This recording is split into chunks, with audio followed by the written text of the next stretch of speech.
Schism సత్యం versus భ్రమ క్రైస్తవ దృక్పథం పరిచయం. ప్రియమైన వారలారా, ఈరోజు మనము క్రైస్తవ చరిత్రలో అత్యంత ప్రభావవంతమైన మరియు వివాదాస్పదమైన నోస్టిసిజం గురించి ధ్యానిద్దాం.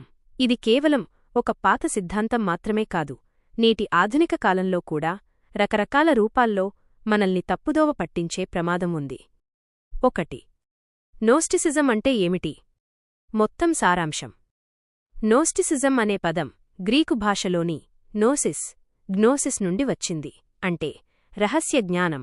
వీరి ప్రధాన వాదన ఏమిటంటే, మానవుడు కేవలం భక్తి లేదా విశ్వాసం ద్వారా కాకుండా ఒక ప్రత్యేకమైన రహస్య జ్ఞానాన్ని పొందడం ద్వారానే మోక్షం పొందుతాడు. వీరి దృష్టిలో ఆత్మ పవిత్రమైనది, కాని శరీరం మరియు ఈ భౌతిక ప్రపంచమంతా చెడ్డది. 2. క్రైస్తవులు దీనిని వ్యతిరేకించడానికి ప్రధాన కారణాలు. ప్రారంభ క్రైస్తవ సంఘం మరియు అపోస్తలులు నోస్టిసిజాన్ని తీవ్రంగా వ్యతిరేకించారు. దానికి ప్రధానంగా 3 కారణాలు ఉన్నాయి. క్రీస్తు శరీరధారణ, ఇన్కార్నేషన్. బైబిల్ ప్రకారం దేవుడు స్వయంగా మానవ శరీరాన్ని ధరించి ఈ లోకానికి వచ్చారు. యోహాను 1:14. కాని నోస్టిక్కులు శరీరం చెడ్డది అని నమ్ముతారు కాబట్టి క్రీస్తుకు నిజమైన శరీరం లేదని, ఆయన కేవలం ఒక నీడలా కనిపించాడని వాదించేవారు. దీనిని అపోస్తలుడైన యోహాను తీవ్రంగా ఖండించారు. సృష్టికర్త పట్ల తప్పుడు అవగాహన. బైబిల్ ప్రకారం ఈ ప్రపంచాన్ని దేవుడు సృష్టించారు మరియు అది మంచిది అని చెప్పారు. కాని నోస్టిక్కులు ఈ ప్రపంచాన్ని ఒక అజ్ఞాని అయిన సృష్టికర్త డెమియర్జ్ సృష్టించాడని, అందుకే ఇక్కడ బాధలు ఉన్నాయని తప్పుడు బోధ చేసేవారు. విశ్వాసం వర్సెస్ జ్ఞానం. క్రైస్తవ్యం యేసుక్రీస్తునందు విశ్వాసం ద్వారా రక్షణ లభిస్తుందని చెబితే, నోస్టిసిజం మాత్రం రహస్య జ్ఞానం ద్వారానే రక్షణ అని బోధించింది. ఇది సువార్త యొక్క మూల సిద్ధాంతానికే విరుద్ధం. 3. అప్పటి పరిస్థితులు, బైబిలు ఆధారాలు.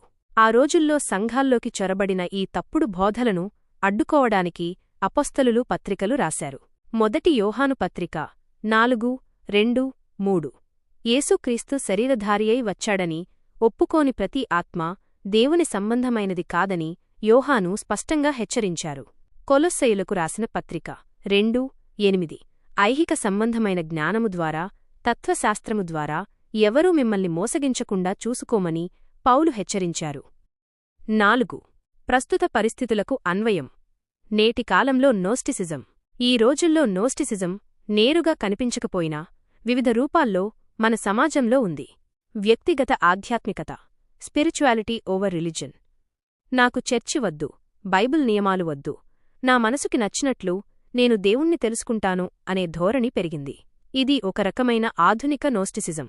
శరీరాన్ని నిర్లక్ష్యం చేయడం లేదా అతిగా ప్రేమించడం, శరీరం చెడ్డది కదా అని పాపానికి లొంగిపోవడం లేదా శరీరాన్ని హింసించుకోవడం వంటివి నేటికీ కనిపిస్తాయి.